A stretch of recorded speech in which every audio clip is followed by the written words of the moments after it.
بسم الله الرحمن الرحيم. السلام عليكم ورحمة الله وبركاته. إن الحمد لله نحمده ونستعينه ونستغفره ونؤمن به ونتوكل عليه ونعوذ بالله من شرور أنفسنا ومن سيئات أعمالنا. من يهده الله فلا مضل له ومن يضلله فلا هادي له. وأشهد أن لا إله إلا الله وحده لا شريك له وأشهد أن محمدا عبده ورسوله. أما بعد، وقال تعالى في القرآن الكريم القرآن المجيد: أعوذ بالله من الشيطان الرجيم. بسم الله الرحمن الرحيم.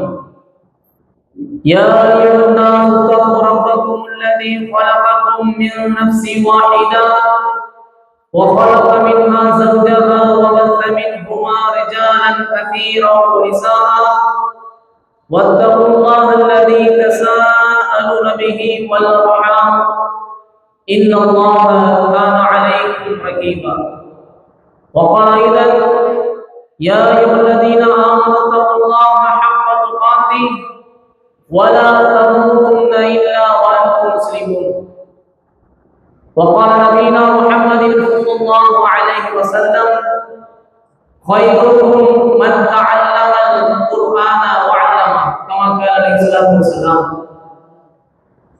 எல்லா புகழும் ஏகிறவனாகிய அல்லாஹ் ஒருவனுக்கு மாத்திரம் உரித்தானதாக, அவனுடைய சாந்தியும் சமாதானமும் நாமெல்லாம் உயிரை மேலாக நேசிக்கக்கூடிய உத்தம சத்திய தூதர் முஹம்மது நபி ஸல்லல்லாஹு அலைஹி வஸல்லம் அவர்கள் மீதும், அவர்களை பின்பற்றி வாழ்ந்த சத்திய சஹாபாக்கள், தாபிஈன்கள், தபா தாபிஈன்கள், சுஹதாக்கள், இமாம்கள், நல்லோர்கள் அனைவர்கள் மீதும், இன்னும் உங்கள் மீதும் எம் மீதும் ஒட்டுமொத்த இஸ்லாமிய சகோதர சகோதரிகள் மீதும் அல்லாஹ்வுடைய சாந்தியும் சமாதானமும் என்றும் என்றென்றும் நின்று நிலவட்டுமாக என பிரார்த்தனை செய்தவனாய், அன்பார்ந்த இஸ்லாமிய சொந்தங்களே, உறவுகளே, நாம் பயான் நிகழ்ச்சிக்கு செல்வதற்கு முன்னால் உன்னதமான ஒரு பயணத்திற்காக வேண்டி நீண்ட நாட்கள் நீயத்தோடு அல்லாஹ்வுடைய இல்லத்தை தரிசிப்பதற்காக வேண்டி எம்மோடு சேர்ந்து பயணம் செய்வதற்காக இங்கு வருகை தந்திருக்கக்கூடிய ஆஜிமார்கள் உங்கள் அனைவரையும் அல்லாஹ் புரிந்து கொள்வானாக என்ற பிரார்த்தனையோடு, அன்பார்ந்த சொந்தங்களே, உறவுகளே, நாம் செல்லக்கூடிய பயணம் என்பது ஒரு உன்னதமான ஒரு பயணம். நம் எல்லோருக்கும் இருக்கிறது தான். சாதாரண நாம் போகக்கூடிய சுற்றுலா மாதிரியான ஒரு பயணம் அல்ல, மிகவும் புனிதமான ஒரு பயணம், புனித யாத்திரை என்று சொல்லலாம். அப்படிப்பட்ட ஒரு விஷயத்திற்காக வேண்டித்தான் நாம் பயணம் புறப்பட இருக்கிறோம். இன்ஷா அல்லாஹ் அல்லாஹ் நாம் அனைவருடைய நியத்தையும் கவர் செய்து வைக்கட்டும். எந்த நோக்கத்திற்காக வேண்டி நாம் அந்த இல்லத்தை நாடி செல்கிறோமோ அந்த நோக்கத்தை அல்லாஹ் முழுமையாக நிரப்பமாக தந்தார்கள் இன்ஷா அல்லாஹ். அன்பார்ந்த உறவுகளே, அந்த இடத்திற்கு செல்வதற்கு முன்னால் ஒரு சில விஷயங்களை அந்த இடத்தை பற்றி நாங்கள் தெரிந்து கொண்டு இருப்பது அவசியமாக இருக்கிறது. அப்போதுதான் அந்த இடத்தினுடைய மகத்துவத்தை ஓரளவாக உள்ளத்துல நாம கொஞ்சம் வச்சுக்க முடியும், கொஞ்சம் அதனுடைய கண்ணியத்தை நம்ம விளங்க முடியும். இல்லை என்று சொன்னால் நம்முடைய எண்ணங்கள் வேறு எங்காவது அலைப்பாயலாம். நாம் போகக்கூடிய இடம் எப்படியாப்பட்ட ஒரு இடம், அந்த இடத்தில் நாம் என்னென்ன அமல்கள் செய்ய வேண்டும் என்பதையெல்லாம் விரிவாக இன்ஷா அல்லாஹ் நாம் இந்த முழு புரோகிராமுடைய நிகழ்ச்சியிலும் நாம் பார்ப்போம். ஏன்னு சொன்னா, நம்ம பாருங்க, இப்போ ஒரு கவர்மெண்ட் ஆபீஸ்க்கு போறோம்னு வைங்க, எவ்வளவு ஒரு முக்கியத்துவம் கொடுத்து நாம கிளம்பி செல்வோம். உதாரணத்துக்கு ஒரு கலெக்டர் ஆபீஸ்க்கு போறோம்னா எந்த அளவுக்கு நாம நம்ம ட்ரெஸ்ஸிங்கா இருக்கட்டும், நம்ம பேசக்கூடிய வார்த்தையாக இருக்கட்டும், ஒரு கலெக்டர்கிட்ட பேச போறோம், என்னென்ன பேசணும், எப்படி நடந்து கொள்ளணும், எவ்வளவு ஒரு தயாரிப்போட போவோம். அப்ப அந்த இடத்துக்கு நம்ம போறது தெரிந்ததுனாலதான் முன்கூட்டியே முன் தயாரிப்பு செய்யணும். அதே மாதிரி நாம போகக்கூடிய இடம் இருக்குது சாதாரண இடம் அல்ல, அல்லாஹ் குர்ஆன்ல பதிவு செய்வான். 3வது அத்தியாயத்தினுடைய 96வது வசனத்தில் அல்லாஹ் பதிவு செய்கிறான், இன்ன அவ்வள பைத்தின் முதிஅ லின்னாசி, மக்களுக்காக வேண்டி அல்லாஹ்வை வணங்குவதற்காக முதலில் அல்லாஹ்வினால் ஏற்படுத்தப்பட்ட இல்லம் எதுவென்று சொன்னால், அல்லதி பிபக்கத முபாரகா, பரக்கத் பொருந்திய அந்த மக்கா. அதாவது மக்காவிற்கு அல்லாஹ் சொல்லக்கூடிய இன்னொரு பெயர். அல்லாஹ் ஒரு சில பெயர்களை சொல்வான் மக்காவிற்கு. அந்த மக்காவை அல்லாஹ் பதிவு செய்கிறான். அந்த இடம் எப்படிப்பட்ட இடம் தெரியுமா? தொடர்ந்து அல்லாஹ் பேசுவான், முதலில் ஆலமீன், ஒட்டுமொத்த உலக மக்களுக்கும் அது நேர்வழி காமிக்கக்கூடிய ஒரு இடம் என்பதாக அல்லாஹ் பதிவு செய்வான். ஆக நாம் செல்லக்கூடிய இடம் என்பது மனித அபுல் பஷர் என்று சொல்லக்கூடிய மனித குலத்தின் தந்தையான ஆதம் அலைஹிஸ்ஸலாம் அவர்களிலிருந்து இந்த உலகம் முடியும் வரை, கியாமத் ஏற்படும் வரை இருக்கக்கூடிய எல்லா மனிதர்களும் வணங்குவதற்காக வேண்டி, அல்லாஹ்வை வணங்குவதற்காக வேண்டி முதலில் ஏற்படுத்தப்பட்ட ஒரு இறை இல்லம் காபா. அந்த மக்காவில் இருக்கக்கூடிய காபா, அதைத்தான் அல்லாஹ் ரப்பல் ஆலமீன் தன்னை வணங்குவதற்காக முதலில் ஏற்படுத்தினார். அந்த இடத்துக்கு நம்ம போகும். நம்ம ஊர்ல 100 பள்ளிவாசல் இருக்கலாம். சில பள்ளிகள்ல, சில ஊர்கள்ல நிறைய பள்ளிகள் இருக்கும். மக்கள் தொகைக்கு ஏற்ற மாதிரி 50, 60, 70, 100, 150 எத்தனையோ பள்ளிகள் இருக்கும். ஆயிரக்கணக்கான பள்ளிகளை நாங்கள் கட்டினாலும் இந்த பள்ளியில் தொழுவதை போன்ற நன்மையை நாம் பெற்றுக்கொள்ள முடியாது. கோடான கோடி பணத்தை கொண்டு ஜோடித்தாலும், காபாவை போன்றே ஒரு உருவத்தை நாங்கள் ஏற்படுத்தினாலும், எவ்வளவு பெரிய உலகத்தில் மிக சிறந்த இமாம்களாக இருக்கக்கூடியவர்கள் யாராக இருந்தாலும் நமது பள்ளியில் தொலை வச்சு தொழுதாங்கன்னு சொன்னா, இந்த பள்ளியில தொழுதா என்ன நன்மை கிடைக்குமோ அதே தான், எவ்வளவு கோடி செலவு செஞ்சு நம்ம ஏற்படுத்தக்கூடிய பள்ளியில தொழுதா அதே நன்மை தான். ஆனா காபா, மக்காவை பொறுத்தவரை அப்படி அல்ல. மக்காவை பொறுத்தவரை அப்படி அல்ல. அங்க தொழக்கூடியவர்களுக்கு என்று தனி சிறப்பு இருக்கிறது, அதிகமான நன்மைகள் இருக்கிறது. அந்த இடத்தில் தொழக்கூடிய நன்மை என்பது வேறு உலகத்தில் எந்த மூளை முடுக்கில் சென்று நீங்கள் தொழுதாலும் நன்மை கிடைக்காது. இது உள்ளத்தை நல்லா நம்ம ஆழமா பதிஞ்சு வச்சுக்கணும். ஏன்னா அங்க போயிட்டு நாம செய்யக்கூடிய சில அமல்கள் எல்லாம் எந்த அளவுக்கு அது வீரியமானது, எந்த அளவுக்கு அல்லாஹ்வை ஒப்புக்கொள்ளக்கூடியது என்பதை நாம் விளங்கியிருந்தால், அல்லாஹ்விடத்தில் கேட்பதை மிக உள்ள ஓர்மையோடு கேட்போம். இல்லைன்னு சொன்னா சாதாரணமா நம்ம பள்ளியில தொழுவதை போன்று சும்மா உட்கார்ந்து இருக்கிற மாதிரி உட்கார்ந்து எந்திரிச்சு வந்தோம்னு சொன்னா உண்மையில் அந்த இடத்தினுடைய மகத்துவத்தை நாங்கள் அறியவில்லை என்றுதான் நாம் விளங்கிக் கொள்ள வேண்டும். அல்லாஹ் பாதுகாக்கணும். ஆக நாம் செல்லக்கூடிய அந்த இடம் மிக உன்னதமான ஒரு இடம், அதிக அமல்கள் செய்யக்கூடிய இடம். அது மாத்திரமல்ல, அல்லாஹ் சொல்வான், ஃபீஹி ஆயத்துன் பையினாத், அங்கு அத்தாட்சி இருக்கிறது. அங்கு அத்தாட்சி அல்லாஹ் ஏற்படுத்தி இருக்கிறான். மகாம் இப்ராஹிம் அலைஹிஸ்ஸலாம் அவர்கள் என்ற இடம். அங்கு அல்லாஹ் இன்று வரைக்கும் அதை ஒரு அத்தாட்சியாக, ஒரு ஆதாரமாக அல்லாஹ் ரப்பல் ஆலமீன் இன்றைய வரைக்கும் அதை ஏற்படுத்தி இருக்கிறான், பாதுகாக்கப்பட்டுதான் இருக்கிறது. வமன் தஹலஹு கான ஆமீனா, யார் அந்த மக்காவுக்குள் நுழைவார்களோ அவர்கள் நிம்மதி பெற்றவர்களாக, அவர்கள் பாதுகாக்கப்பட்டவர்களாக ஆகிவிடுவார்கள். அப்படிப்பட்ட ஒரு இடம். அதற்கும் நுழைந்து விட்டாலே உங்களுக்கு பாதுகாப்பு, அல்லாஹ் சொல்கிறார். அதற்கும் நுழைந்து விட்டாலே உங்களுக்கு பாதுகாப்பு. அது மாத்திரமல்ல, வலில்லாஹி அலன் நாசி ஹஜ்ஜுல் பைத்தி மன் இஸ்ததாஅ இலைஹி சபீலா, அல்லாஹ்வுடைய பாதையில் அல்லாஹ்வுக்காக வேண்டி யாரெல்லாம் சக்தி பெற்று இருப்பார்களோ, உடல் மூலியமாகவும் பொருளாதார மூலியமாகவும் அங்கு சென்று ஹஜ் செய்வதற்காக வேண்டி, உம்ரா செய்வதற்காக வேண்டி யாரெல்லாம் சக்தி பெற்று இருப்பார்களோ அவர்கள் என்ன செய்ய வேண்டும்? அல்லாஹ்வுடைய பாதையில் சென்று செய்யட்டும் என்பதாக அல்லாஹ் ரப்பல் ஆலமீன் குர்ஆன்ல பதிவு செய்யக்கூடிய விஷயத்தை நம்ம பார்க்கிறோம். அல்லாஹ் ரப்பல் ஆலமீன் நம் மீது காமித்த மிகப்பெரிய ஒரு கருணை. அன்பானவர்களே, உள்ளத்துல நல்ல ஆழமாக பதித்து வைத்துக் கொள்ளுங்கள். நான் கொடுக்கக்கூடிய இந்த தொகையின் காரணமாக நாம் உம்ராவுக்கு போகல, நான் கொடுக்கக்கூடிய இந்த பணத்தின் காரணமாக நான் உம்ராவுக்கு போகல, அல்லாஹ் என்னை தேர்ந்தெடுத்ததின் காரணமாகத்தான் உம்ராவுக்கு போக வேண்டும் இன்ஷா அல்லாஹ். நான் எவ்வளவு கோடிகளை இறைத்தாலும் எத்தனை கோடிகளை கொடுத்தாலும் அல்லாஹ்வுடைய அழைப்பு அவனுடைய அனுமதி இல்லாமல் அந்த மண்ணில கால வைக்க முடியாது. அப்ப நாமெல்லாம் இன்ஷா அல்லாஹ் அந்த இடத்தில் நாம் காலை வைக்க போகிறோம் என்று சொன்னால் அல்லாஹ் நம்மை அழைத்திருக்கிறான் என்ற அந்த எண்ணம் உள்ளது வரணும்.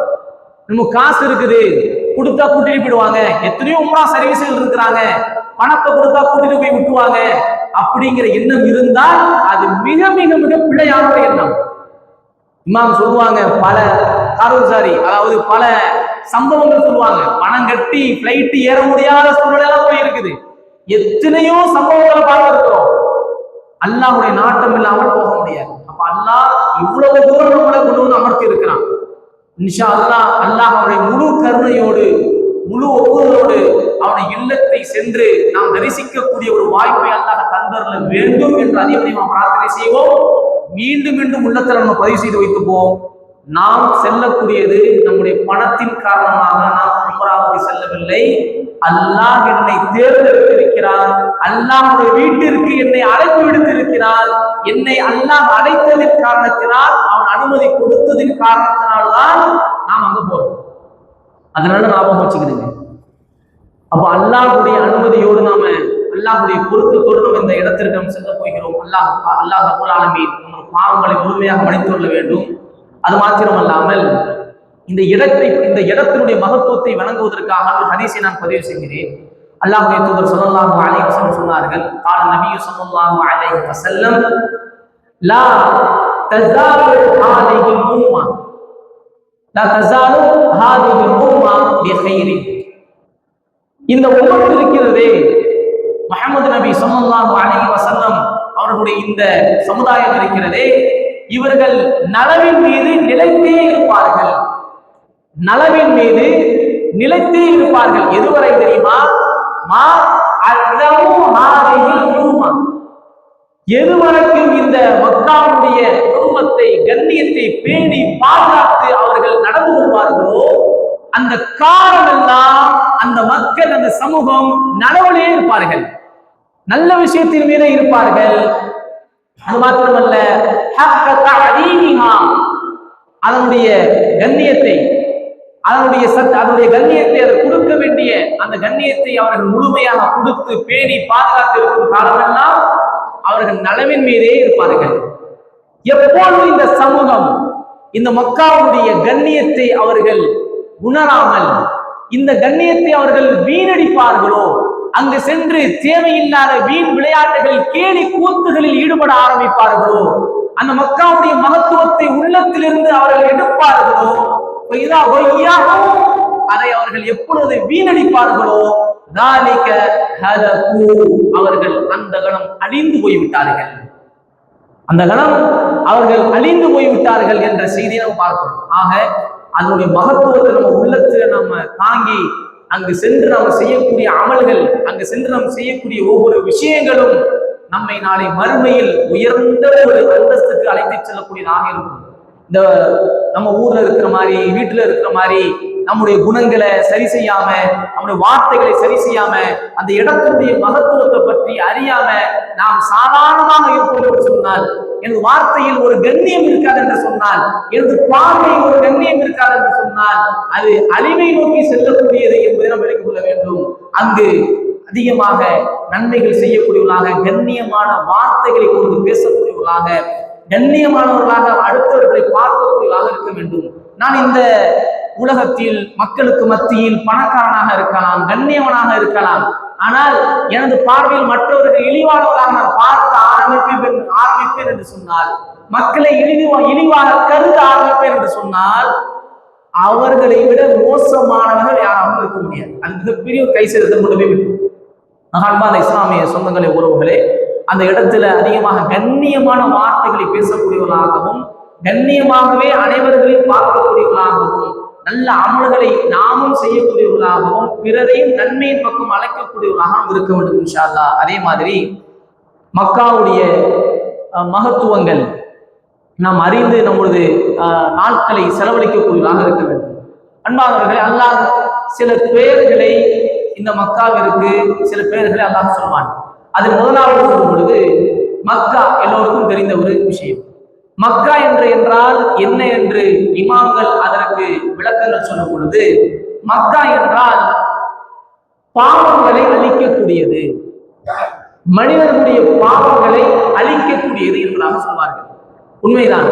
நாம் மக்காவுக்கு செல்கிறோம், அல்லாஹ்விடத்தில் மன்றாடுகிறோம், தௌபா செய்கிறோம், பாவமன்னிப்பு கேட்கிறோம் என்று சொன்னால் நம்முடைய எல்லா பாவங்களையும் இந்த மக்காவானது அழித்து விடும். அல்லாஹ் அழித்து விடுவான்.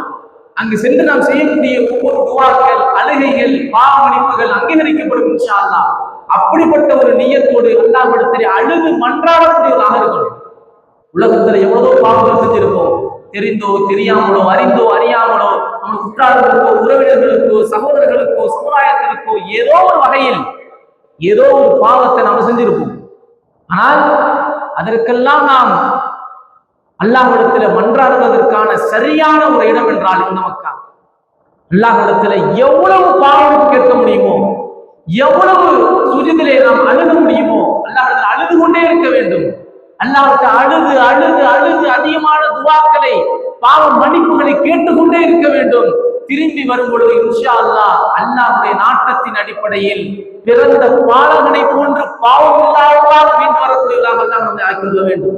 ஆக மக்கா என்பது பாவங்களை, மக்களுடைய பாவங்களை அழிக்கக்கூடியது என்பதாக உலமாக்கள் பதிவு செய்கிறாங்க. அடுத்து சொல்லக்கூடிய இரண்டாவது வார்த்தை பக்கா. முதல்ல நாம பார்த்த வசனத்துல வந்த வார்த்தை பக்கா.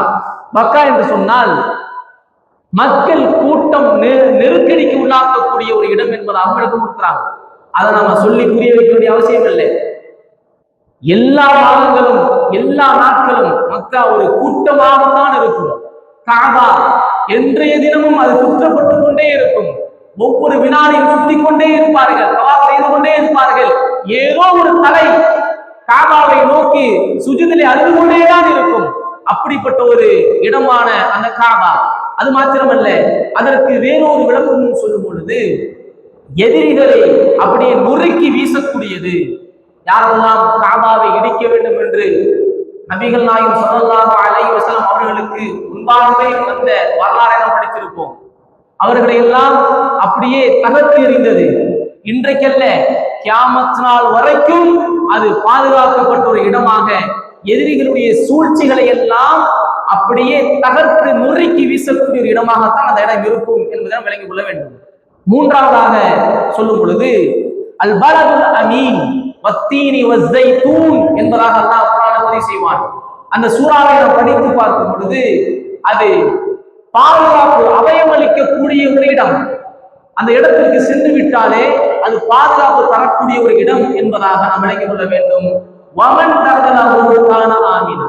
யார் அதை நுழைவார்களோ அவர்கள் நிம்மதி பெற்றவர்களாக, பாதுகாப்பு அடைந்தவர்களாக அதில் இருப்பார்கள் என்ற வசனத்தை நாம் பார்க்கிறோம்.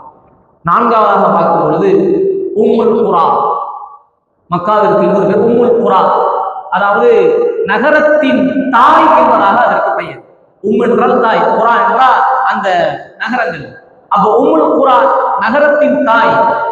இதற்கு சொல்லும் பொழுது உலமாக்கள் இதற்கு நிறைய விஷயங்களை சொல்றாங்க. அப்போ உம்முல் குரா என்ற இந்த வார்த்தை மிக ஒரு முக்கியமான ஒரு வார்த்தை. என்னவென்று பார்த்தால் எல்லா நகரங்களுக்கும் தாய் நகரமானது இந்த மக்கா என்பதாக விளக்கம் கொடுக்கிறாங்க. எந்த அளவுக்குன்னா, மக்காவுடைய வரலாற்றுடைய செய்திகளை சிலர்கள் எழுதும் பொழுது அல்லாஹ் இந்த உலகம், வானம், இந்த பூமி எல்லாற்றையும் படைப்பதற்கு முன்பாக 2000 ஆண்டுகளுக்கு முன்பாக அல்லாஹ்வுடைய அரிஷானது தண்ணீரின் மீது இருந்தது என்று வரலாற்றை பதிவு செய்யறாங்க. அல்லாஹ் குர்ஆனில் சொல்லும் பொழுதும் வகான அர்ஷுஹு அலல் மா என்பதாக அல்லாஹ் பதிவு செய்கிறார்.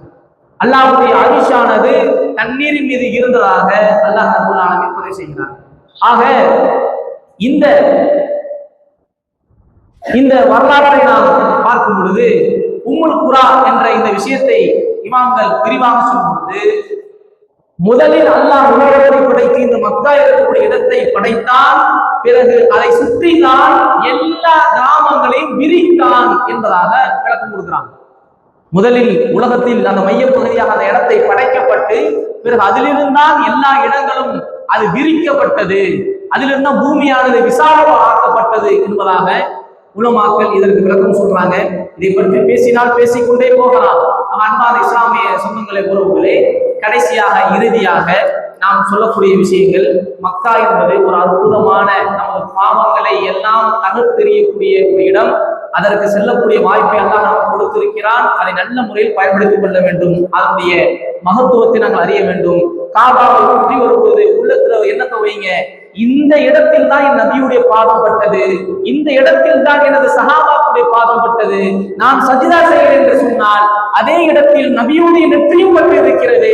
அப்படிப்பட்ட ஒரு இடத்தில் எனக்கு ஒரு வாய்ப்பை கொடுத்திருக்கிறான் அல்லாஹ் ரப்பல் ஆலமீன், அல்ஹம்துலில்லாஹ் என்று அந்த உணர்வோடு நாங்கள் எங்களுடைய சஜிதாக்களையும் எங்களுடைய தவாஃபுகளையும் செய்யும் பொழுது எந்த தேவையில்லாத சிந்தனையும் இல்லாமல் நல்ல முறையில் நாங்கள் தவாஃப் செய்யப்படுவதாக இருக்கும். உண்மை அதுதான். சிந்தனை செஞ்சு பாருங்க, வரலாற்று இடங்கள்லாம் கொண்டு போய் காமிப்பாங்க. அது சுற்றுலா அல்ல, அது சுற்றுலா அல்ல. உஹதுடைய மலையை காமிக்கிறார்கள், பத்ருடைய இடத்தை காமிக்கிறார்கள் என்று சொன்னால் நாம் சிந்தனை செய்து பார்க்க வேண்டும். இந்த இடத்தில் தானே நபி அவர்கள் என்று நமக்காக போராடினார்கள். இந்த இடத்தில் தானே நபி அவர்கள், அவருடைய தூதர்கள், அவர்களுடைய சஹாபாக்கள் எல்லாம் போராடினார்கள். எதற்காக? இன்று நிம்மதியான முறையில் அமர்ந்து நாம் தொழுவதற்காக. அப்படிப்பட்ட ஒரு இடத்தில் நாம் நிற்கக்கூடிய வாய்ப்பை அல்லாஹ் கொடுத்திருக்கிறானே. ஒவ்வொரு இடத்தை பார்க்கும் பொழுதும், வரலாற்றை விவரிக்கும் பொழுதும் நாம் அவரோடு இருந்த ஒரு உணர்வை நாங்கள் பெற வேண்டும். அப்படிப்பட்ட ஒரு பயணமாக ஒரு பயணத்தை நாம் அமைத்துக் கொள்ள வேண்டும். உள்ளத்தில் ஆழமாக வைத்துக் கொள்ளுங்கள். நாம் சுற்றுலா செல்லலை, நாம போறது ஒரு புனித யாத்திரைக்காக போறோம். ஒரு புனிதமான ஒரு பயணத்தை நாம் மேற்கொண்டு போகிறோம். அதே மாதிரி மதீனா, சுருக்கமாக நேரம் குறைவாக இருப்பதனால் சுருக்கமாக முடிச்சிடுறேன். மதீனாவை பொறுத்தவரை சொல்றதுக்கு நாம அவ்வளவு விஷயங்கள் கொட்டி கிடக்குது. ஒரே ஒரு வார்த்தையில் நான் முடித்துக் கொள்கிறேன். எனது நபி அடங்கி இருக்கக்கூடிய ஒரு இடம், என் நபி கடைசியாக வாழ்வித்த ஒரு இடம்.